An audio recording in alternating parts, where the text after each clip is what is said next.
Nisqually tribal leader Billy Frank Jr. played an instrumental role in the fish wars of the 1960s and 70s, which culminated in the landmark Bolt decision that affirmed tribal fishing rights. Frank died last May at age 83, and the Squaxin Indian Tribe decided to honor Frank's memory by making his birthday, March 9th, a tribal holiday. A ceremony on March 9th, 2015, at the Little Creek Casino near Shelton kicked off the inaugural Billy Frank Jr. Day celebration. The event brought together various tribal and state leaders, including Washington State Governor Jay Inslee. Squaxin Indian Tribe Chairman Dave Lopeman welcomed everyone to the event. I called him Chief. If anyone could have ever been the chief, it should have been Billy. I always treated him as the chief, and we all should think of him as one of our great leaders as chief. Speak for the council and the tribe. Thank you all. It's an honor to have a street on our reservation named after him.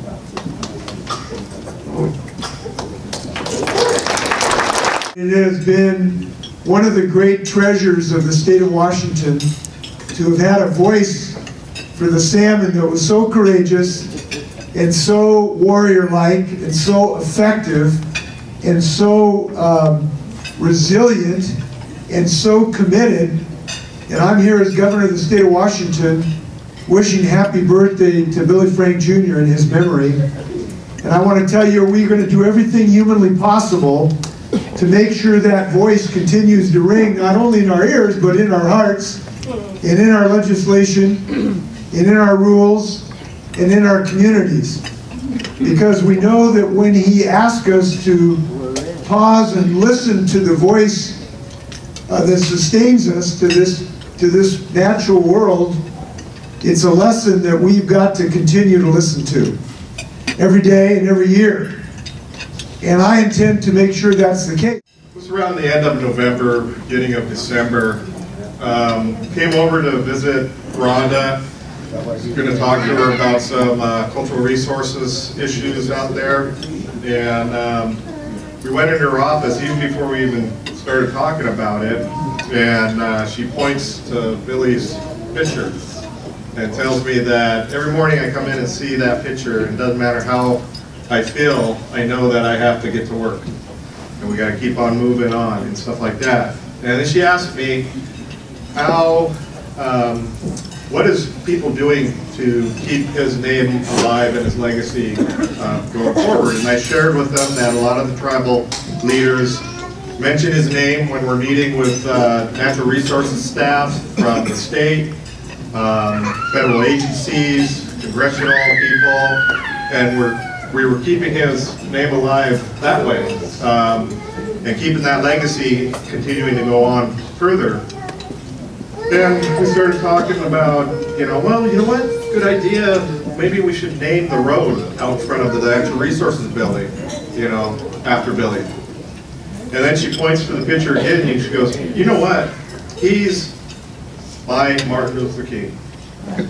And I was like going, you know what, you're right, he is. He had all this diversity, along with everybody else that was involved during that time, to fight against the state and keep on pushing, keep on going, keep the mission going.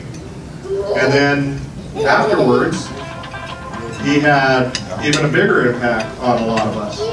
We remember the fish wars and all that type of stuff, but it's the work that he did afterwards, along with the rest of the tribal leaders that are in this room. Supporting him and pushing him out in front of us a lot of times. And we followed right behind them. And that was, co-management, timber, fish, and wildlife, sitting down, negotiating things with the state and federal government, and getting things done. And so, as we were talking and stuff, we were like going, you know what, Rhonda, that's a good idea. Let me, as a council member, see if I can persuade my fellow councilmen to recognize Billy Frank Jr.'s birthday as a tribal holiday. And even back then, we were hoping that the other tribes would fall in. into place. So I brought it up to our tribal council. We kind of kept it under wraps a little bit until I was able to talk with Willie and asked, you go talk with the family and see if this would be okay. We don't want to do anything that might offend the family in any way, and but that the council is supportive of doing this. We haven't taken any formal action at that time, and Willie said, go for it. This would be great. And I told him the story me and Rhonda had. So then when I came back at the first of the year, our very first resolution of the year was to enact this day as a tribal holiday and encourage. For those of you who were in the building across the way less than a year ago at Billy's memorial service, I remind you what I said then. They say you die twice. The first time, and then the second time when they stop talking about you. Here's my essential point for this evening. It is our job to ensure that they never, ever stop talking about Uncle Billy. Ever. Thank you. Today was a good part of that, but we have a lot of other work to do. And let me tell you why I believe that's important. Because Billy was a great man. And I don't use that word or those words lightly. There was reference earlier to him being our Martin Luther King Jr. equivalent. He absolutely was. And for those of us who kind of take it for granted because we were around his expletive deleteds and his great big bear hugs and his decades of service, we can tend to allow the familiar to be taken for granted, but it should not be. Billy was that great.